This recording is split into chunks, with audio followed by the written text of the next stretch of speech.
Hello, do you want to learn Docker and can't find everything in a single course? I got you covered. In this course, we will be covering almost everything. And if by mistake I miss something, do let me know. I will add that part as well. Myself Himanshu Sharma.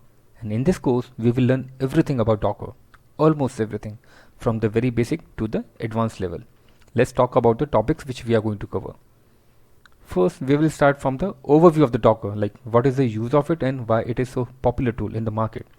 Then the installation part. First, we will go through the documentation and then we will find the easiest way to do the installation. Then we will cover all the basic commands. Then the networking part of Docker. Then the volume section. Then we will see how to write a Docker file and what are the issues we might face. Pushing our custom images to the Docker Hub repositories, and what is the use of Docker Compose and how we can make things easy, like when we are working with multi-tier application. After that, we will see how to use the REST API of my Docker engine.